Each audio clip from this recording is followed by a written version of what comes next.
묵기도 들으심으로써 주일 예배를 드리도록 하겠습니다. 함께 기도하시겠습니다.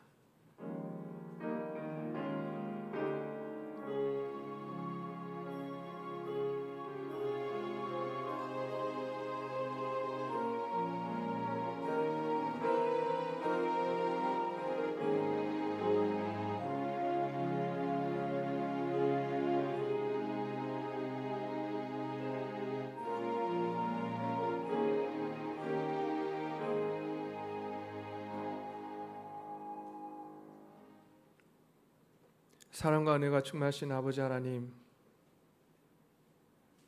오늘 이 아침 주님 앞에 나왔습니다. 주님의 날을 맞이하여 모든 것을 다 뒤로하고 오직 주님을 만나며 주님 앞에 예배드리며 주님을 찬양하기 위해 이 자리에 나왔습니다. 하나님, 이 시간 우리의 예배를 받아주시기를 소원합니다. 우리의 삶의 주인이 하나님이심을 고백하며 내가 왕되어 살고 내가 주인되어 살던 그 삶을 내려놓고 주님이 우리의 왕되심을, 우리의 주인되심을 고백하며 주님 앞에 나왔습니다. 하나님 함께 해주시기를 소원합니다. 하나님께서 우리에게 허락하신 이 놀라운 은혜를, 우리가 받은 놀라운 은혜를 아버지 잊지 않도록 주님 도와주시고, 예수 그리스도께서 우리를 위하여 십자가에 달려 죽으시고 또한 3일 만에 부활하신 그 은혜에 우리가 감사하며 살아갈 수 있는 하나님의 귀한 자녀들, 하나님의 귀한 백성들이 될 수 있도록 하나님 역사하여 주시기를 원합니다. 하나님, 그러한 삶을 살기를 원하지만 이 세상을 살아가는 삶 속에서 너무나도 힘들고 어려웠던 시간들을 지냈습니다. 하나님, 아픈 마음, 또 힘들고 어려웠던 시간들을 품고 주님 앞에 나왔사오니 하나님 위로하여 주시고 우리를 또한 주의 말씀으로 격려하여 주시기를 원합니다. 주의 말씀으로 다시 한번 세워주시기를 소원합니다.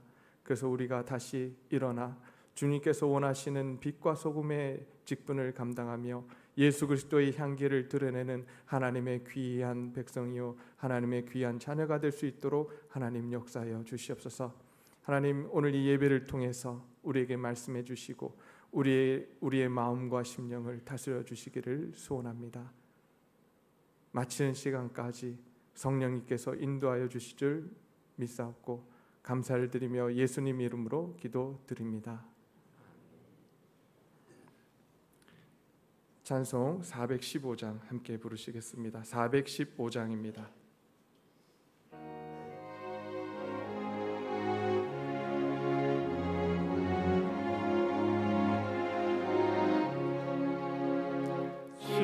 십자가 그늘 아래 가시기 원하네.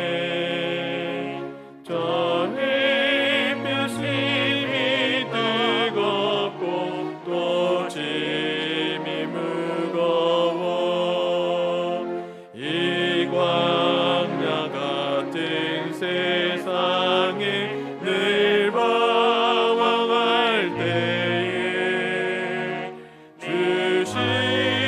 십자가의 그늘에 내 쉴 곳 찾았네.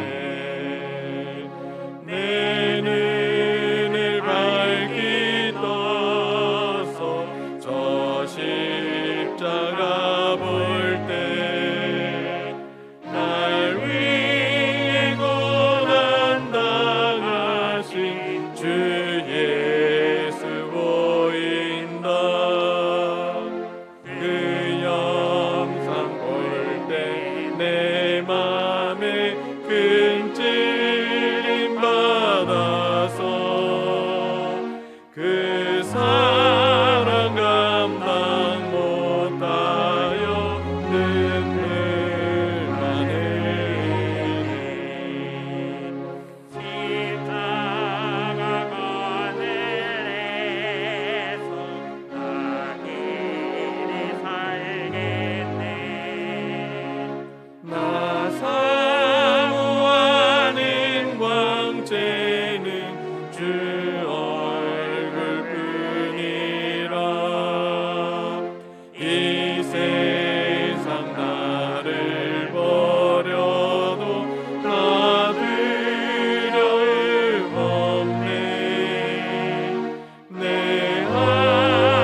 교동문 24번째 시편 64편을 함께 46편을 함께 교독하시도록 하겠습니다. 24번째 시편 46편입니다.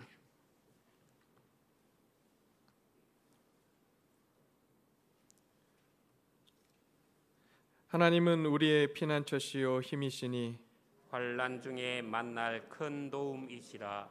그러므로 땅이 변하든지 산이 흔들려 바다 가운데 빠지든지 바닷물이 솟아나고 뛰놀든지 그것이 넘침으로 산이 흔들릴지라도 우리는 두려워하지 아니하리로다. 한 시내가 있어 나뉘어 흘러 하나님의 성 곧 지존하신 이의 성소를 기쁘게 하도다. 하나님이 그 성 중에 계심에 성이 흔들리지 아니할 것이라. 새벽에 하나님이 도우시리로다. 그가 땅끝까지 전쟁을 쉬게 하시며 팔을 꺾고 창을 끊으며 수레를 불사르시는도다. 이르시기를 너희는 가만히 있어 내가 하나님 됨을 알지어다. 내가 문 나라 중에서 높임을 받으리라. 내가 세계 중에서 높임을 받으리라 하시도다. 만군의 여호와께서 우리와 함께 하시니 야곱의 하나님은 우리의 피난처시로다. 아멘. 이 시간 우리 박광식 안수이사님 나오셔서 우리를 대표해서 기도해 주시겠습니다. 기도하겠습니다. 하나님 아버지 감사함을 드립니다.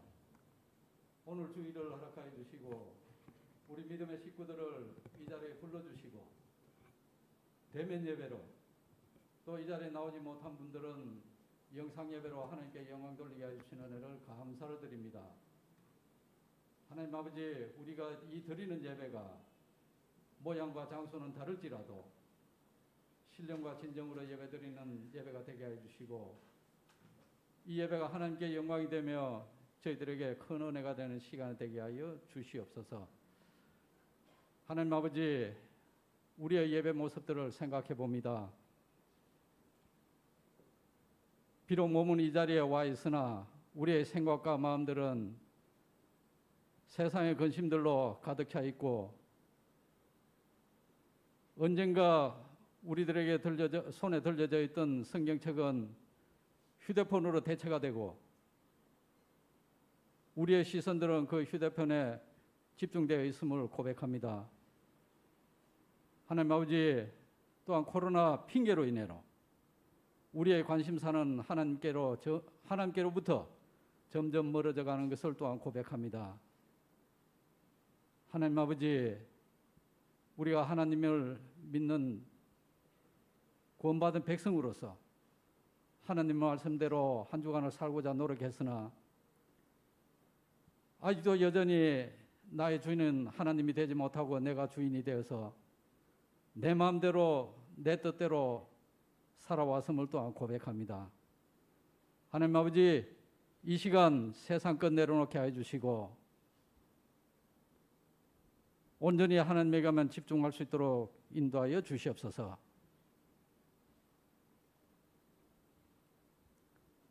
하나님 아버지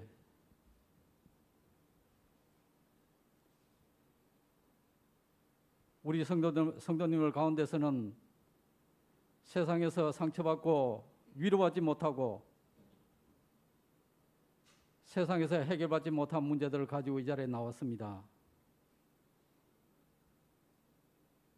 또한 육신의 질병으로 인해서 고통받고 하나님 아버지 오로지 하나님의 도우심만 바라며 이 자리에 나와 있는 성도님들도 있습니다. 코로나로 인해서 우리 성도님의 사업터와 생업터 위에 경제적으로 어려움을 당하는 우리 성도님들도 이 자리에 있습니다. 하나님 아버지 우리 성도님들의 이러한 부르짖음에 응답하시고 고쳐주시고 하나님 도와주시옵소서. 그러므로 하나님께서 살아계시고 우리를 위해서 일하시고 계시다는 것을 우리가 눈으로 볼 수 있도록 인도하여 주시옵소서. 하나님 아버지 오늘 또한 담임 목사님이 섰습니다.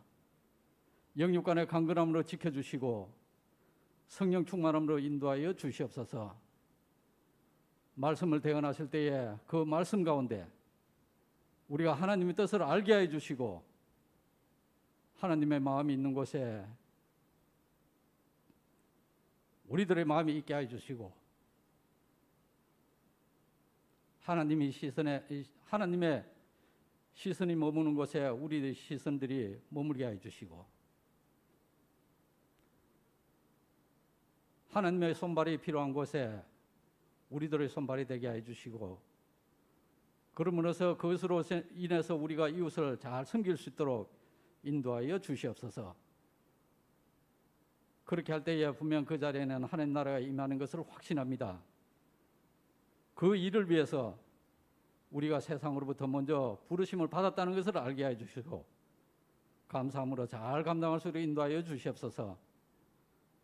하나님 아버지, 그 일을 하기 위해서는 힘들고 어려울 때가 많이 있습니다. 믿음으로 잘 극복할 수 있도록 성령께서 도와주시옵소서. 하나님 아버지, 코로나로 인해서 일상이 일상화되지 못하고 예배가 비정상적으로 이렇게 예배가 드려지고 있습니다. 하루속히 하나님 아버지 코로나 종식되고 일상으로 돌아가게 해 주소서.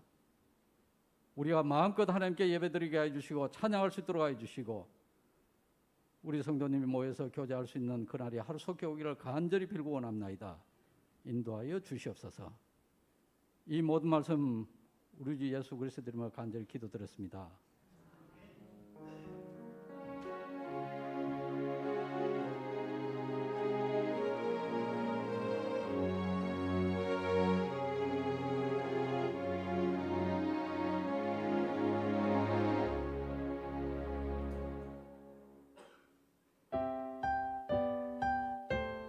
광고 말씀드리겠습니다. 6월 집사 원례회가 오늘 오전 예배 후 본관 2층에서 개최되며 섬김위원회 회의는 집사 원례 후 구 목양실에서 있겠습니다. 6월 13일 다음 주일 오전 예배 후에는 은사위원회 회의가 구 목양실에서 있으며 교육위원회 회의는 다음 주일 2부 예배 후 줌 온라인으로 개최되겠습니다. 본당 중앙에 새 가족을 위한 좌석이 마련되었사오니 성도님들께서는 교회를 처음 방문하시는 분들을 위해 해당 좌석을 양보해 주시기 바랍니다. 6월 20일 주일부터 26일 토요일까지는 국내 선교 기도 주간입니다. 6월 23일 수요 기도회는 국내 선교를 위한 기도회로 드리며 국내 선교를 위한 헌금 시간이 있습니다. 교회 출입 시 발열 체크와 손 소독을 해주시고 성도님들과도 거리 두기 지침을 준수해 주시기 바랍니다. 4층에도 예배석이 준비되어 있으니 1층 좌석이 없을 경우 안내위원의 안내에 따라 주시면 대단히 감사하겠습니다.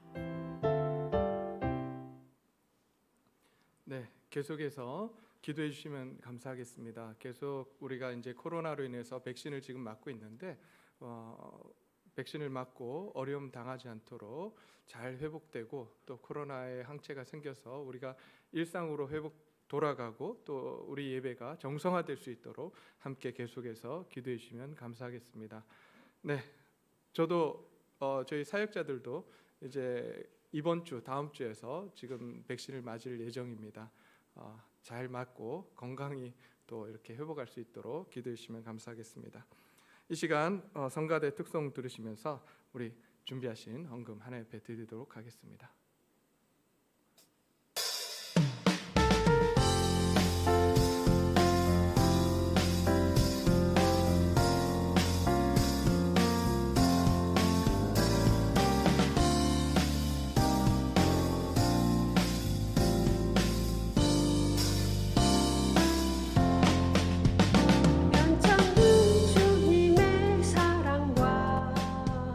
거룩한 보혈의 공로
아멘.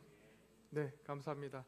계속해서 우리 성가대 위해서 기도해 주시고 성가대 찬양이 조금 더 이렇게 늘지 않았습니까? 저만 느끼는 건가요? 네. 계속해서 우리 성가대, 우리 지휘자 또 성가대원들 격려해 주시고 또 계속해서 많이 는 것 같아요. 또 편집도 그리고 우리 사운드도 많이 는 것 같아요. 그래서 계속해서 보실 때마다 격려해 주시면 감사하겠습니다. 이 시간 함께 기도하겠습니다. 하나님 감사합니다. 하나님의 그 은혜, 하나님의 그 사랑 우리가 잊지 않고 살아가기를 소원합니다. 하나님의 우리의 삶의 주인 되심을 또한 잊지 않고 날마다 살아가기를 소원합니다. 하나님이 우리의 삶의 주인 되심을 고백하며 주님 앞에 예물을 드렸습니다.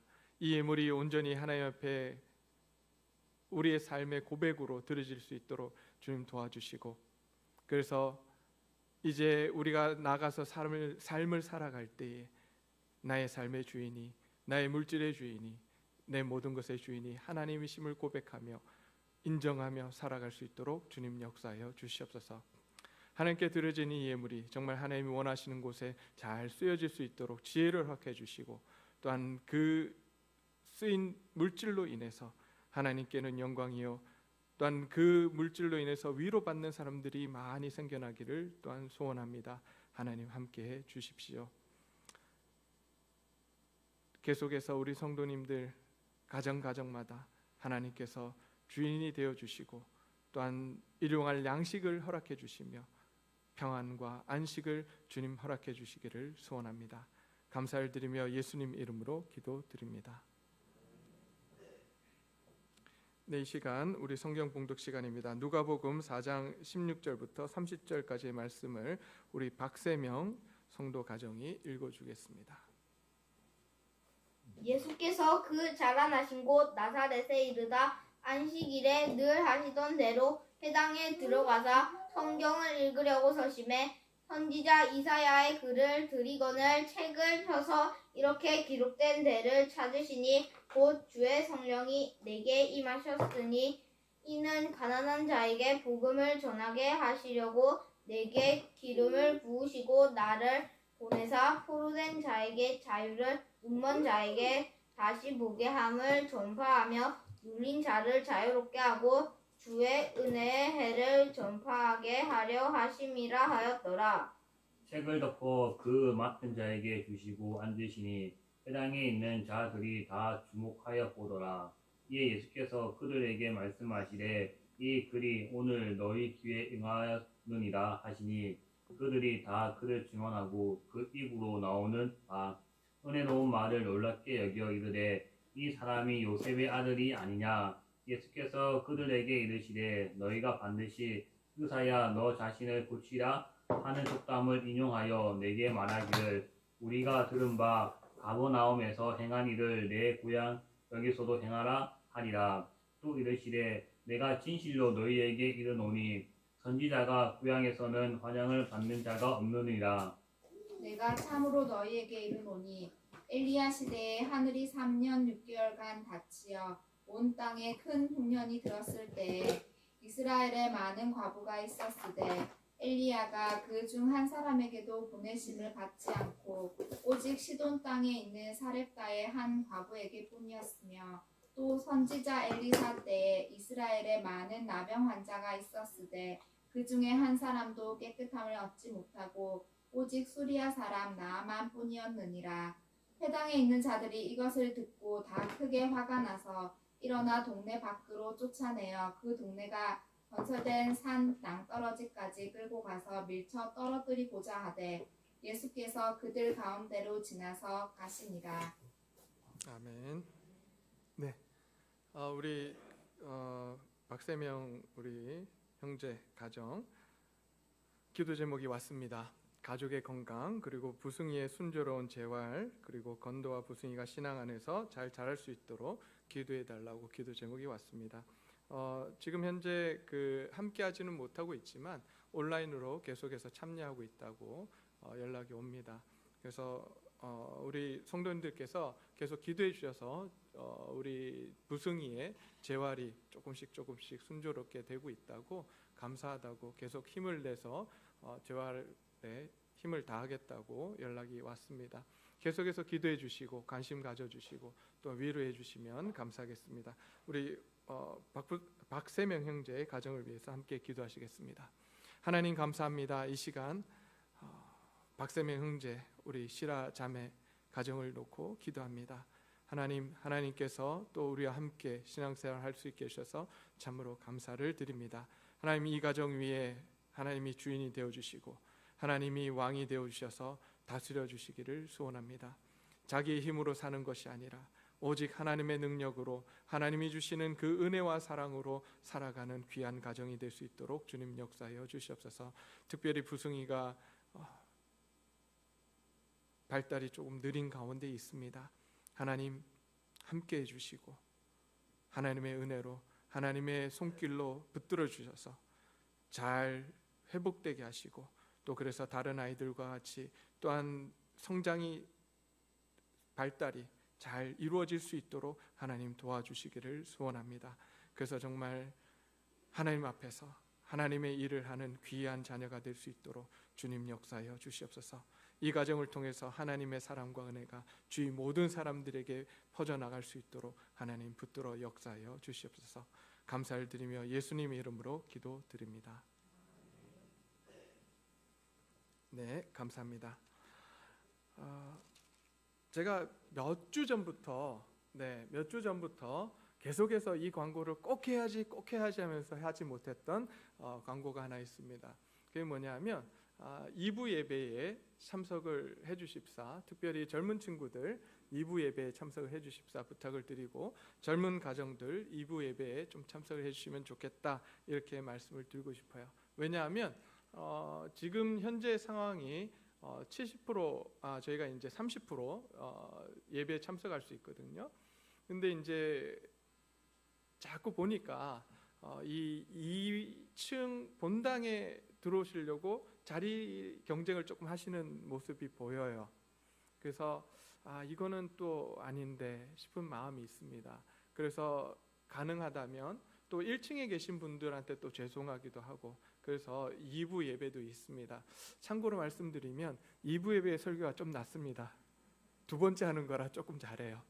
네, 기억해 주시고 또 젊은 친구들은 함께 와서 저 2부 예배 때는 젊은 친구들이 아이들을 데리고 함께 또 예배 드리는 것을 한번 생각해 보고 있습니다. 그래서 젊은 친구들은 또 2부에 참석을 해주시면 감사하겠습니다. 그래서 우리 좀 어르신들한테 자리도 좀 양보하고 그렇게 할 수 있었으면 좋겠습니다. 네. 지난주에 저희가 이제 예수님께서 성령에 이끌려서 광야로 나가서 시험을 받으시는 장면에 대해서 살펴봤습니다. 사단이 3가지 시험을 통해서 예수님의 정체성을 흔들었습니다. 그럼에도 불구하고 예수님께서는 흔들리지 않으셨습니다. 예수님께서 하나님의 아들 되심을 증거할 필요가 없었습니다. 증명할 필요가 없었습니다. 오직 하나님의 말씀으로 증명이 되었습니다. 하나님께서 인정하시면 그 모든 것이 가능한 것입니다. 그러기에 예수님께서는 사단의 시험에, 사단의 요구에 응하지 않으시고 말씀으로 이 사단의 시험을 이기셨습니다. 우리도 마찬가지입니다. 하나님의 아들 되었다라고 하는 것은 우리의 어떤 선한 능력으로, 선한 행위로 이루어지는 것이 아닙니다. 그러기에 우리는 반드시 기억해야 합니다. 내가 어떻게 구원을 받았고 내가 어떻게 하나님의 자녀가 되었는지 우리는 기억해야 합니다. 우리는 오직 하나님의 은혜로 구원받은 줄 믿습니다. 믿으십니까? 네, 이거를 우리가 부인할 수 없어요. 우리의 그 어떤 행위로도 우리는 구원받을 수 없습니다. 그 어떤 것으로도 구원받을 수 없습니다. 오직 하나님의 은혜로 우리가 구원받았다라고 하는 사실입니다. 우리에게 주신 그 구원은 하나님의 선물이셨습니다. 그러기에 이제 우리는 그 선물을 가지고 그 은혜를 가지고 살아가는 귀한 삶을 살아야 할 것입니다. 이렇게 예수님께서 사단의 시험과 유혹을 물리치시고 난 뒤에 성령의 능력으로 갈릴리로 가셨습니다. 그리고 갈릴리에서 사역을 하기 시작하셨습니다. 이 사역을 하시자 소문이 사방으로 퍼졌고 많은 사람들이 예수님을 칭송하기 시작했습니다. 그러던 어느 날 안식일에 나사렛으로 가셔서 나사렛에 있는 회당에 들어가십니다. 그리고 말씀을 선포하기 시작하셨습니다. 그 말씀이 오늘 읽은 본문의 말씀입니다. 오늘 이 말씀은 우리가 하나님의 말씀대로 열심히 살아가지만 하나님의 말씀대로 순종하며 살아가려고 애를 쓰지만 우리의 삶 가운데 힘들고 어렵고 낭망될 수밖에 없는 그러한 현실이 닥쳐오는 일들이 많이 있을 겁니다. 아니 어쩌면 지금도 그러한 현실 가운데 계시는지도 모르겠습니다. 그러한 현실 가운데 있는 우리에게 위로가 되는 말씀이 되기를 소원합니다. 그래서 오늘 이 말씀을 보게 되면 크게 두 부분으로 나뉩니다. 첫 번째 부분은 예수님께서 고향 나사렛에 가셔서 안식일 회당에서 말씀을 읽으신 장면입니다. 두 번째 장면은 뭐냐면 예수님께서 회당에 있는 사람들에게 두 가지 속담과 두 개의 구약의 사건을 이야기하시는 장면으로 구성이 되어 있습니다. 저는 이 두 개의 부분을 놓고 오늘 세 가지 질문을 던지려고 합니다. 첫 번째는 뭐냐면 예수님께서 왜 이사야서 61장의 말씀을 읽으셨을까라고 하는 질문이고요. 두 번째 질문은 뭐냐면 아니 그 놀라운 말씀을 하셨음에도 불구하고 뒷부분에 보게 되면 그 회당에 나사렛 회당에 있는 모든 사람들이 예수님을 어떻게 하려고 하죠? 화를 내며 예수님을 죽이려고 합니다. 왜 그랬을까? 마지막 질문은 뭐냐면 안식일 회당에 들어가시고 거기서 말씀을 가르치셔서 고난과 고통, 비난을 받으시는 예수님의 모습을 또한 보게 됩니다. 예수님은 모든 것을 알고 계셨는데 왜 굳이 그러한 길을 선택을 하셨는지 오늘 이 세 가지 질문을 오늘 한번 살펴보려고 합니다. 먼저 배경을 보게 되면 예수님께서 나사렛으로 가셨습니다. 여러분, 예수님께서 태어나신 곳은 어디입니까? 네, 베들레헴이죠. 속으시면 안 돼요. 나사렛 그러시면 안 됩니다. 오늘 나사렛을 보고 있으니까 베들레헴에서 태어나셨죠. 그러면 예수님께서 자라신 곳은 어디입니까? 네, 오늘 본문에 나오는 나사렛이십니다. 자, 이 예수님의 고향이 나사렛이 되는 거죠. 자, 예수님은 이 곳에서 어떻게 생활을 하셨는가 보게 되면 오늘 본문 말씀 속에 저는 이 말씀이 제 눈에 들어왔습니다. 뭐냐면 나사렛 16절에 보면 나사렛에 이르사 안식일에 늘 하시던 대로 회당에 들어가사 성경을 읽으려고 서심해라고 되어 있습니다. 뭐라고요? 예수님께서 나사렛에 이르사 안식일에 뭐 하시던 대로요? 이 한자가 굉장히 중요한 것 같아요. 어떻게 하시던 대로? 늘 하시던 대로. 여러분, 예수님도 늘 안식일에는 어디 가셨다고요? 회당으로 가셨습니다.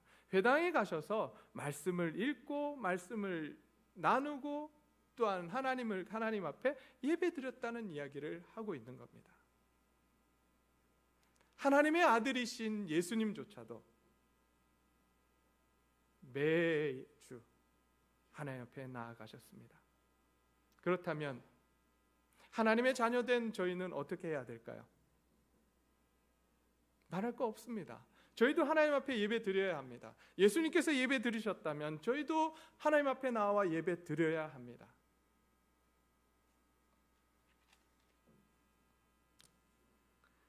우리 아이들에게 정말 중요한 것이 무엇일까?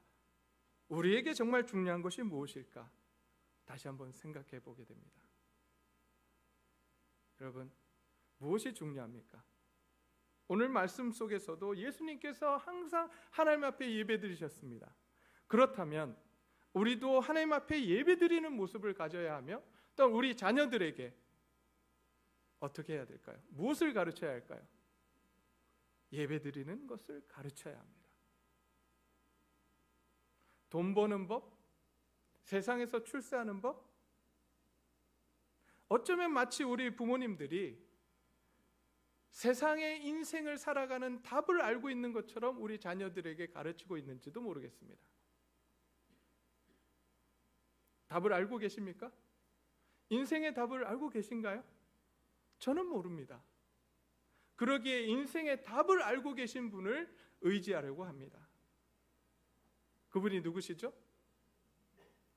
예수님, 하나님이십니다. 그래서 잠언 우리가 계속해서 새벽마다 묵상하고 또한 말씀을 나누고 있는데 거기서 그렇게 말씀하시지 않습니까?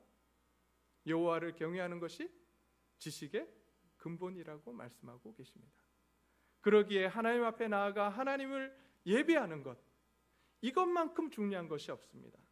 근데 우리 자녀들에게 그럼 우리가 어떻게 가르치겠습니까? 하나님을 예배하는 것을 어떻게 가르치시겠습니까? 무엇을 통해 가르치시겠습니까? 자녀들은 예배하는 법을 무엇을 통해 배우냐면 우리의 뒷모습을 보고 배웁니다. 우리가 하나님 앞에서 어떻게 예배드리느냐, 그 모습을 보며 우리 자녀들은 하나님을 예배하는, 이렇게 하나님을 예배하는 거구나 라고 배웁니다. 그래서 우리 계속해서 우리 자녀들에게, 특별히 중고등부 우리 자녀들, 우리 지금 3층에 있을 또한 자녀들에게 계속해서 하나님을 예배하는 법을 우리는 가르쳐야 할 것입니다. 뿐만 아니라 하나님을 믿는 것도, 하나님을 신뢰하는 것도 무엇을 통해서 가르쳐야 하냐면 우리의 삶을 통해서 가르쳐야 합니다. 내가 하나님을 믿는, 내가 하나님 앞에 기도하는 모습, 그 모습을 통해서 우리 자녀들에게 하나님 앞에 어떻게 기도해야 하는지, 또 하나님을 신뢰한다라고 하는 것이 무엇인지 우리는 가르쳐야 합니다. 우리가 먼저 하나님 앞에서 신령과 진정으로 예배드리기를 소원합니다. 하나님 앞에서 우리가 먼저 기도하기를 소원합니다. 네. 별 반응이 없으시네요. 우리가 먼저 해야 돼요. 어른된 우리가 먼저 우리 아이들을 가르치기 위해서 우리가 먼저 변화되어야 합니다. 예수님께서 회당에 들어가서 성경을 읽으시고 이제 읽으시려고 서셨을 때에 이사야의 말씀을 가져오라고 하십니다. 그리고 책을 펴서 이사야의 기록된 데를 찾으십니다. 오늘 본문을 보게 되면 18절, 19절의 말씀이 바로 그 본문의 말씀인데, 이 본문의 말씀은 어디 나오는 말씀이냐면 이사야서 61장 1절과 2절의 말씀입니다. 오늘 한번 읽어보겠습니다. 제가 읽겠습니다. 주의 성령이 내게 임하셨으니 이는 가난한 자에게 복음을 전하게 하시려고 내게 기름을 부으시고 나를 보내사 포로된 자에게 자유를, 눈먼 자에게 다시 보게 함을 전파하며 눌린 자를 자유롭게 하고 주의 은혜의 해를 전파하게 하려 하십니다. 이 말씀이 굉장히 중요합니다. 왜 중요하냐? 이 말씀이 예수님의 사역의 방향이었습니다. 예수님의 사역의 핵심이었습니다. 예수님의 사역을 보게 되면 계속해서 우리가 살펴보겠지만 억눌린 자, 갇힌 자, 포로된 자를 자유케 하시는 예수님의 모습을 보게 됩니다. 그렇다면 여기서 지금 이야기하고 있는 가난한 자는 어떤 사람입니까? 가난한 자에게 복음을 전한다? 라고 말씀을 하시잖아요. 그 밑에 나오는 말씀으로 우리가 볼 수 있습니다. 밑에 보시면 나를 보내사 포로된 자에게, 또한 눈먼 자에게, 또한 눌린 자에게 라고 되어 있습니다. 그러기에 가난한 자라고 하는 것은 실제적으로 가난한 사람을 의미하기도 하고, 또한 여기서 이야기하는 포로된 자, 그리고 눈먼 자, 그리고 눌린 자라고 우리가 볼 수 있습니다. 그러면 도대체 여기서 포로된 자란 누구입니까? 전쟁에서 포로된 자를 이야기하며 어쩌면 유대인들이 그 당시에 로마의 식민지인으로서 살아가던 그러한 모습을 의미하고 있을 것입니다. 뿐만 아니라 오늘날의 영적으로 사단에게 포로된 자들을 의미하고 있습니다. 여기서 또 눈먼 자는 어떤 자를 눈먼 자라고 이야기하고 있습니까? 다른 것이 아닙니다.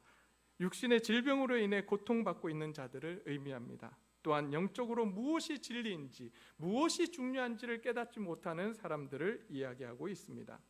여기서 또한 눌린 자들은 어떤 사람들입니까? 실제적으로 가난함으로 인해서 다른 사람에 의해 눌려 압제당하며 살아가는 사람들을 의미합니다. 또한 사단에게 잡혀서 지배를 받으며 눌린 삶을 살아가는 자유한 삶을 살지 못하는 자들을 또한 의미하고 있습니다. 이런 자들에게 예수님께서 복음을 전하십니다. 그 복음의 핵심은 무엇입니까? 바로 포로된 자를 어떻게 하시는 거예요? 자유케 하십니다. 눈먼 자들을 눈을 뜨게 하시고 억압당한 자들, 바로 눌린 자들을 자유롭게 하시는 것이 바로 복음이다라고 말씀을 해주고 있습니다. 이스라엘 백성들, 포로로 잡혀 이집트에서 노예 생활을 하던 이스라엘 백성들에게 복음의 소식은 무엇이었을까요? 기쁜 소식은 무엇이었겠습니까? 바로 이집트로부터 해방되는 것이었습니다. 그것이 복음이었습니다. 마찬가지입니다. 유대인들에게 복음은 무엇이었겠습니까? 바로 로마 식민지로부터 벗어나 자유케 되는, 독립하게 되는 소식이 바로 복음이었을 것입니다. 그러나 예수님께서 복음을 이야기하십니다. 진정한 복음은 무엇이냐? 너희가 지금 지배받고 있는 사단으로부터, 그 세상으로부터 자유케 되는 것, 죄로부터 자유케 되는 것, 그것이 바로 진정한 복음의 의미라고 말씀해주고 있습니다. 이것은 바로 회복을 의미합니다. 원래 하나님의 자녀로서 하나님의 형상으로 지어진 우리가, 그 형상이 일그러지고 깨진 우리를 하나님께서 다시 회복시키겠다라고 말씀해주고 있는 것입니다. 그러기에 이 회복된 삶을 살도록 하는 것, 그것이 바로 은혜의 해라고 말씀해주고 있습니다. 이 은혜의 해는 어떠한 해냐? 바로 율법을 보게 되면, 레위기를 보게 되면 희년으로 말씀해주고 있습니다. 희년에 대해서는 제가 나중에 다시 한번 또 설명을 하겠습니다. 희년의 정신은 무엇이냐? 회복입니다. 회복해 되는 것, 그 회복을 말씀하시며 은혜의 해, 바로 회복되는 해. 무엇으로부터의 회복요?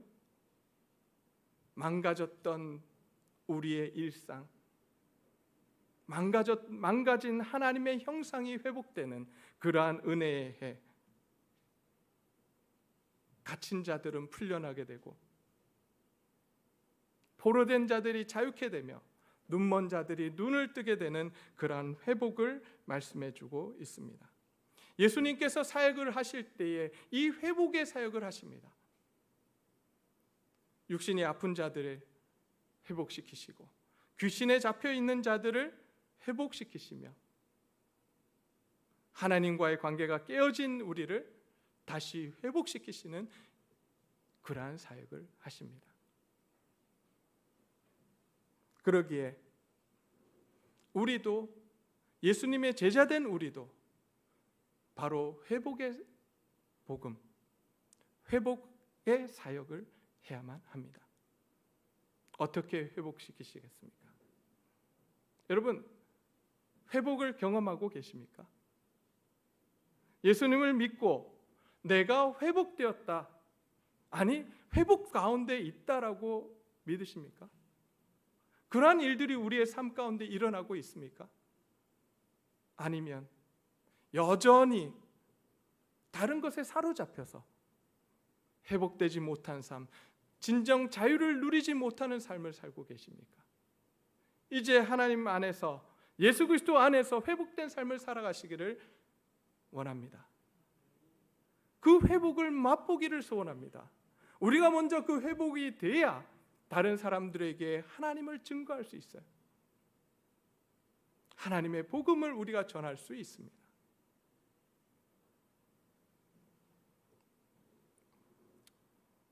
이 말씀을 읽자 주위 사람들이 20절을 보겠습니다.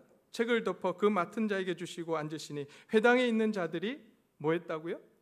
다 주목했다라고 말씀합니다. 왜 주목했느냐? 이 말씀은 어떤 말씀이냐면 그 당시 모든 사람들이 잘 알고 있는 말씀이었어요. 이 말씀을 무슨 말씀으로 받아들였냐면 메시아가 오실 것이라고 하는, 메시아가 오셔서 우리를 회복해 하실 것이라고 하는 그러한 말씀으로 알고 있었습니다. 그러기에 사람들이 예수님께서 이 말씀을 전하자 다 주목하며 보고 있습니다. 그때에 예수님께서 이렇게 말씀하십니다. 이에 예수께서 그들에게 말씀하시되 이 글이 오늘 너희 귀에 응하였느니라. 이 말씀이 너희에게 이루어졌다라고 말씀합니다. 아마 사람들이 소름 끼쳤을 거예요. 정말 메시아가 왔구나. 그 메시아는 어디 있는 거야? 도대체 어디서 이루어진 거야? 라고 했을 때 예수님께서 예수님 당신을 통해서 이것이 이루어졌다라고 말씀합니다. 그러자 그 다음에 이렇게 말씀합니다. 그들이 다 그를 증언하고 입으로 나오는 바 은혜로운 말을 놀랍게 여겨 예수님께서 하시는 그 말씀을 놀랍게 여깁니다. 그런데 그 은혜의 말씀을 놀랍게 여기고 나서 그 다음 하는 이야기가 뭐냐? 이 사람이 요셉의 아들이 아니냐라고 이야기합니다. 예수님께서 메시아가 이 땅에 오셨고 하나님의 나라가 이 땅에 이룰 것이며 모든 것이 회복될 것이라고 말씀하셨습니다. 누구를 통해서요? 예수님 자신을 통해서 그 일이 이루어질 것이라고 말씀합니다. 처음에 메시아가 왔다는 이야기를 들었을 때 사람들이 기뻐했을 것입니다. 그리고 환호했을 것입니다. 그러나 그 일이 예수님을 통해서 이루어진다라고 했을 때 그 동네 사람들은 예수님을 바라보며 네가 어떻게 그 일을 하느냐라고 쳐다봤을 거예요. 너는 그 일을 할 수 없어. 너는 요셉의 아들이잖아. 우리가 네가 잘한 걸 다 알고 있는데 네가 어떻게 그 일을 할 수 있어? 라고 이야기합니다. 메시아가 이 땅에 오셨지만 사람들이 믿지 않습니다.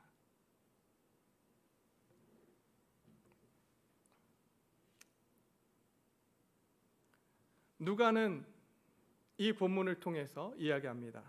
데오빌로 각하에게 이야기합니다. 정말 예수님이 메시아입니다. 이 땅에 오신 메시아가 맞습니다라고 이야기합니다.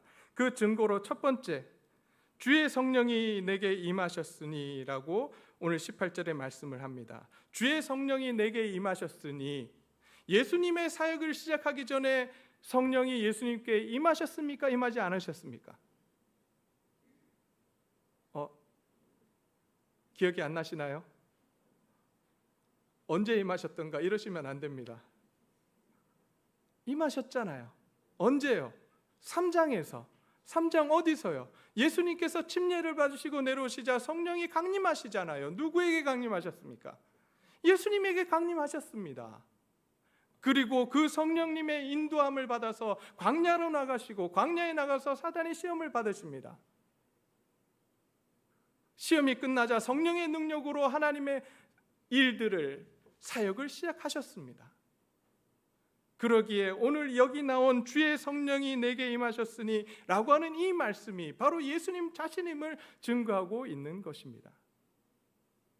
거기서 그치지 않습니다. 누가는 4장 1절부터 15절까지의 말씀을 통해서 예수님께서 사단의 유혹과 시험을 이기셨음을 말씀하셨습니다.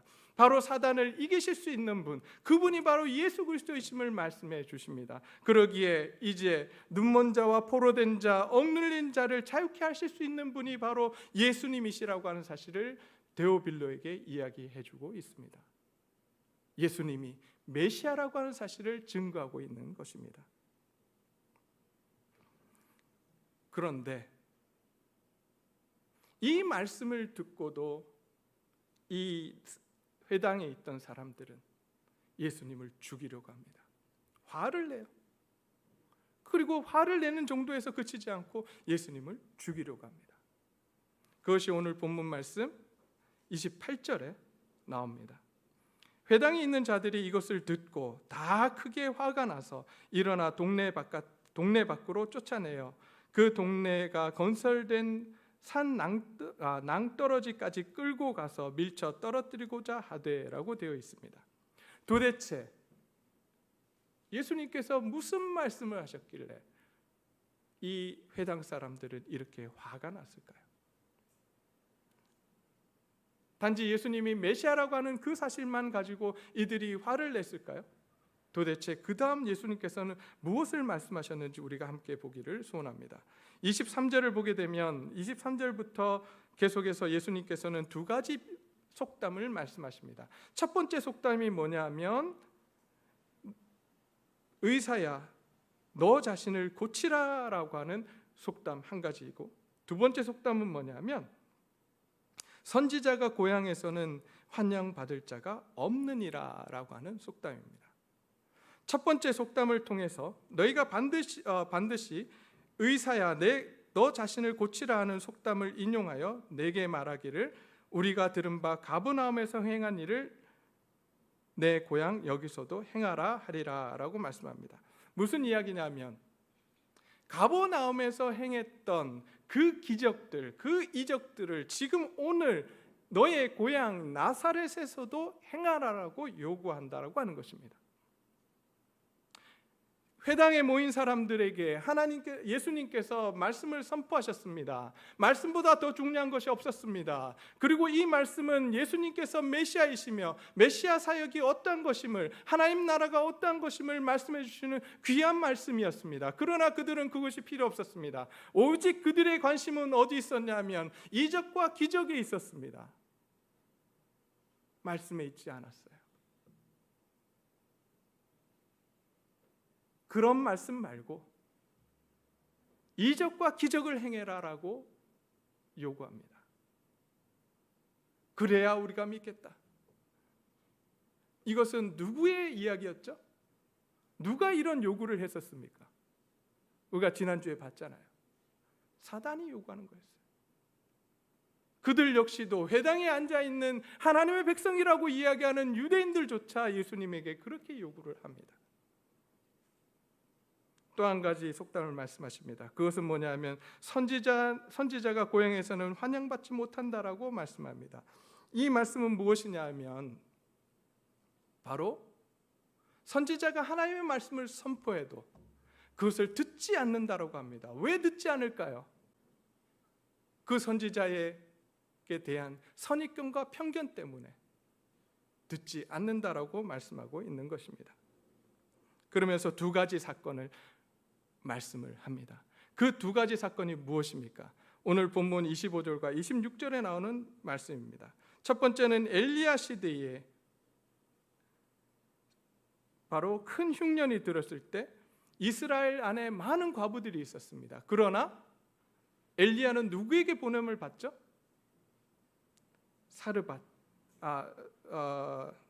시돈 땅에 있는 사렙다 한 과부에게 보냄을 받습니다. 사렙다 과부에게 보냄을 받아요. 자, 여기 시돈 땅은 이방 땅입니다. 이방 땅에 있는 과부에게 보냄을 받았다는 거예요. 그리고 그 과부에게 하나님께서는 은혜를 베푸셨다라고 말씀해주고 있습니다.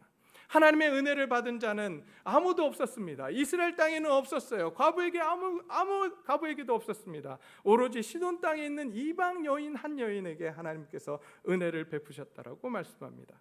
두 번째 사건 27절 보게 되면 선지자 엘리사가 이스라엘 땅에 많은 나병 환자들이 있었지만 한 사람을 고치는데 그 한 사람이 누구였냐? 바로 나아만 장군이었다라고 말씀해주고 있습니다.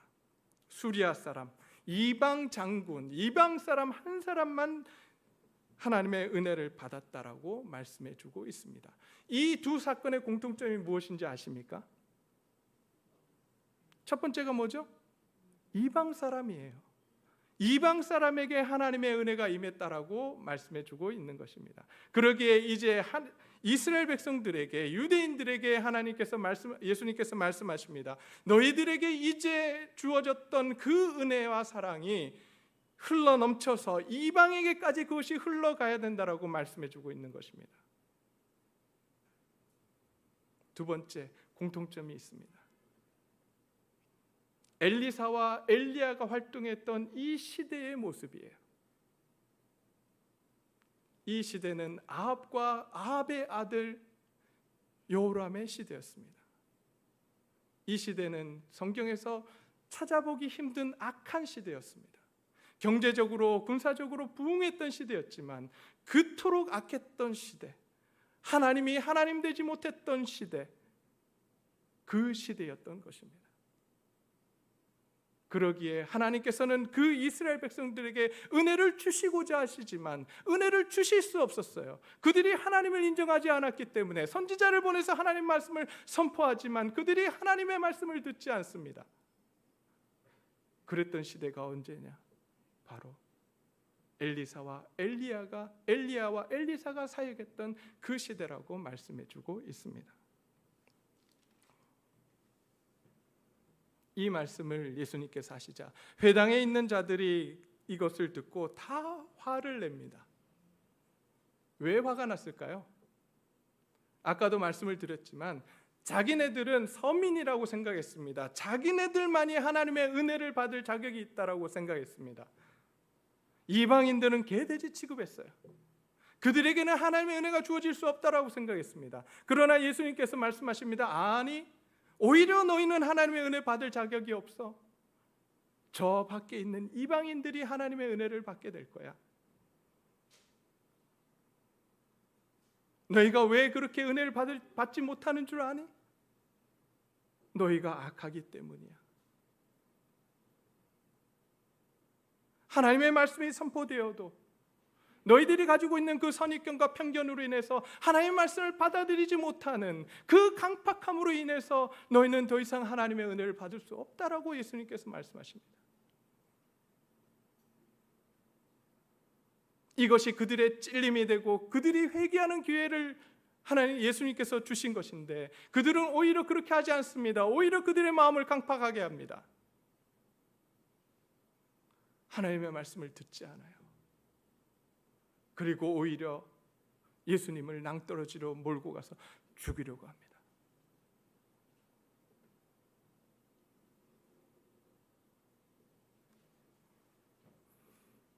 우리는 하나님의 말씀을 어떻게 대하고 있습니까? 정말 하나님의 말씀을 하나님의 말씀으로 우리는 듣고 그 말씀을 따라 순종하려고 하고 있습니까? 아니면 내가 가지고 있는 선입견과 내가 가지고 있는 편견으로 하나님의 말씀을 재단하고 있지는 않습니까?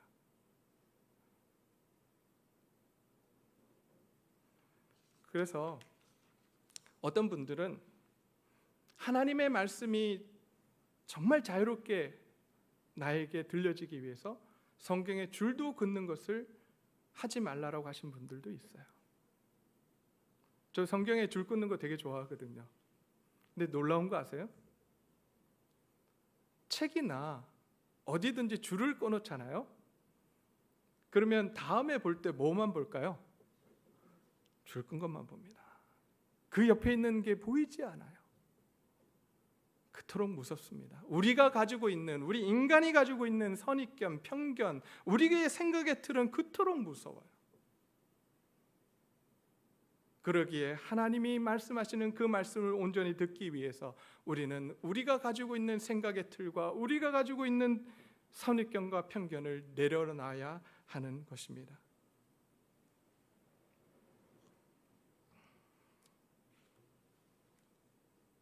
저는 이 말씀을 읽으면서 아니 도대체 예수님께서 왜 그리로 가셨는가?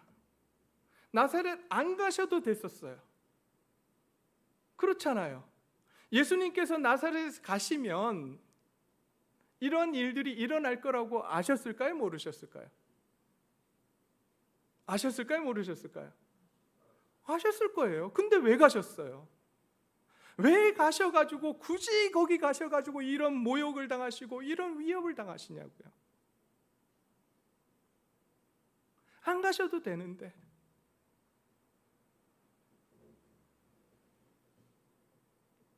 오늘 본문에는 나타나지 않지만 마가복음을 보게 되면 그 이유가 나옵니다. 예수님께서 물론 이제 마가복음에 나오는 이 사건을 두 번째 해에 다시 제자들을 데리고 나사렛에 가셨다 이렇게 보시는 분들도 있지만 저는 같은 사건으로 보여져요. 예수님께서 여기 지금 혼자 가신 걸로 되어 있지만 사실 제자들을 데리고 가셨어요. 그리고 제자들에게 보여주십니다. 얘들아, 말씀대로 사는 거, 하나님 나라를 위해서 살아가는 거, 그렇게 살아갈 때 너에게 주어지는 것이 무엇인지 아니? 이런 핍박과 위협이다 라고 보여주시는 거예요. 말씀대로 살아가는데 우리 인생이 어려우십니까? 너무나도 힘드십니까? 어쩌면 그것은 너무나도 당연한 일인지도 모르겠습니다. 일이 안 풀리십니까? 오늘 예수님은 그 모든 걸 말씀해 주고 있습니다. 괜찮다. 나도 그랬다. 힘을 내라. 이렇게 말씀해 주고 있습니다. 그러기에 예수님께서 제자들에게 사명을 주실 때에 가장 먼저 하신 말씀이 있습니다. 예수님의 제자들에게 예수님께서 승천하시면서 예수님의 제자들에게 말씀하셨죠. 사도행전 1장 8절 말씀 우리 한번 찾아보겠습니다. 사도행전 1장 8절입니다.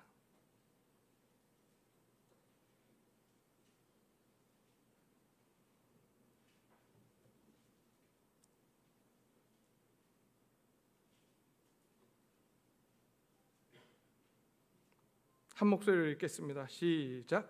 오직 성령이 너희에게 임하시면 너희가 권능을 받고 예루살렘과 온 유대와 사마리아와 땅끝까지 이르러 내 증인이 되리라 하시니라. 사명을 주실 때 가장 먼저 무엇을 받으라고 요구하시죠? 성령을 받으라.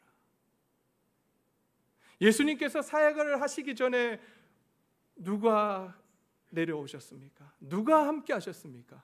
성령께서 함께 하셨습니다. 그러기에 예수님께서 제자들에게 말씀하십니다. 성령이 너희에게 임하시면 너희가 권능을 받고 내 증인이 되게 하겠다라고 말씀하십니다. 왜요? 증인되는 일이 쉽지 않습니다. 증인되는 일, 하나님 말씀에 순종하는 일을 하면 우리의 삶이 행복해지고 우리의 삶이 편안해질 것으로 생각하지만 그렇지 않다라고 예수님 말씀하십니다. 너희가 복음을 들고 나아가서 내 증인이 되려고 할 때에 세상이 너희를 가만두지 않을 거라고 말씀하십니다. 너희를 짓누르고 너희를 어렵게 할 것이라고, 위협할 것이라고 말씀하고 있습니다. 그러나 걱정하지 마라. 너희가 사역을 할 때에 성령께서 함께 하실 것이다. 너희가 증인된 삶을 살아갈 때에 성령께서 너희와 함께 하시고 너희를 위로할 것이라고 말씀해 주고 계시는 것입니다. 예수님의 이런 어려운 상황 가운데, 예수님이 지쳐가는 이 상황 가운데, 위협 가운데 성령이 함께 하셨습니다. 그리고 예수님께서 그 상황들을 헤쳐나가실 수 있도록 도우셨습니다. 그러기에 이제 정말 우리가 예수님의 제자된 삶, 그리스도인의 삶을 살기 위해서 우리에게 진정 필요한 것이 무엇인가? 바로 오늘 성령님의 도우심을 구하는 것입니다.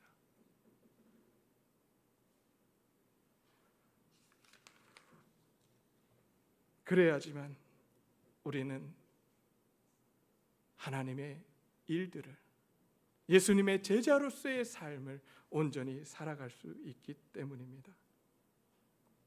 다른 것이 아니라 오직 주의 사랑에 매이고 오직 성령님의 인재 안에서 살아가기를 우리 간구하기를 소원합니다. 그때 우리는 하나님의 증인으로서의 역할을 감당하게 될 것입니다. 세상이 주는 그 비난과 고난을 이겨내게 될 것입니다. 우리 이 시간 함께 찬양하기를 원합니다. 오직 주의 사랑에 매여 우리 함께 찬양하시겠습니다.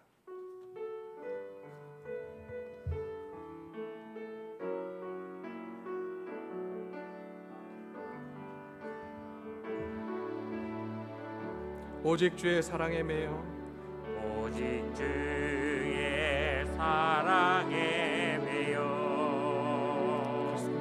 내 영 기뻐 노래합니다. 이 소망의 언덕 기쁨의 땅에서 주께 사랑드립니다. 오직 주의 임재에 갇혀 오직 주의 임재 안에 갇혀 내 영 기뻐 찬양합니다. 이 소명의 언덕 거룩한 땅에서 주께 경배드립니다. 오직 주의 사랑에 매여 오직 주의 사랑에 매여 내 영 기뻐 노래합니다. 내 영 기뻐 노래합니다. 이 소망의 언덕 이 소망의 언덕 기쁨의 땅에서 주께 사랑 드립니다. 오직 주의 임재에 갇혀 주의 임재 안에 갇혀 내 영 기뻐 찬양합니다. 내 영 기뻐 찬양합니다. 이 소명의 언덕 이 소명의 언덕 거룩한 땅에서 주께 경배드립니다. 주께서 주신 모든 은혜 주께서 주신 모든 은혜 나는 말할 수 없네.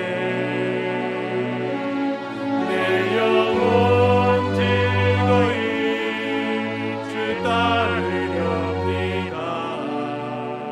주께 내 삶 드립니다. 주께서 주신 모든 은혜 주께서 주신 모든 은혜 나는 말할 수 없네. 내 영혼 즐거이 주 따르렵니다. 주께 내 삶 드립니다. 주께 내 삶 드립니다. 주께 내 삶 드립니다.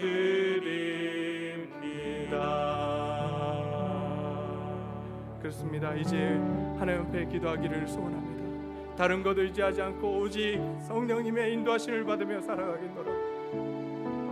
나에게 주신 그 은혜와 사랑을 이제 세상에 나아가 증거하는 삶을 살겠노라. 성령님의 능력으로 우리가 그 일을 온전히 해나갈 수 있게 해달라고 우리 하나님 앞에 기도하기를 소원합니다. 함께 기도하시겠습니다. 아버지 하나님, 그렇습니다. 이 시간 하나님 앞에 나아갑니다. 아버지 하나님 도와주시옵소서.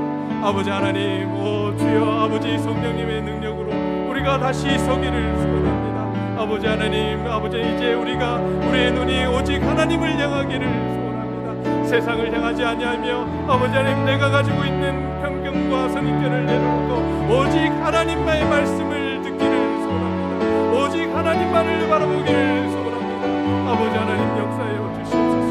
그래서 오직 주의 사랑을, 주의 은혜를 나가 전하는 하나님의 귀한 자녀들이 될 수 있도록 주님 역사하여 주시옵소서. 아버지 하나님, 함께하여 주시옵소서. 예수 그리스도를 증거하는 아버지 하나님 증인으로서의 삶을 우리가 온전히 살아낼 수 있도록 아버지 역사하여 주시옵소서. 아버지 하나님, 증인으로서의 삶을 살아갈 때 아버지 하나님, 세상이 우리를 가만 놔두지 않을 것입니다. 우리를 아버지 위협하며 아버지 우리를 향해 아버지 공격할 터이며 아버지 그 가운데 아버지 하나님 우리를 홀로 놔두지 아니하시고 오직 성령님께서 아버지 힘주시고 우리와 함께하여 주시기를 소원합니다. 그래서 그 예수 그리스도를 증거하는 아버지 증인된 삶을 온전히 살아낼 수 있도록 주님 역사하여 주시옵소서. 어떤 환경이 닥친다 할지라도 우리가 예수님만을 바라보며 예수님의 증인된 삶을 살아가는 하나님의 귀한 자녀들, 하나님의 귀한 백성들이 될 수 있도록 주님 역사하여 주시옵소서. 아버지 하나님 역사하여 주시옵소서. 아버지의 사랑합니다. 주님.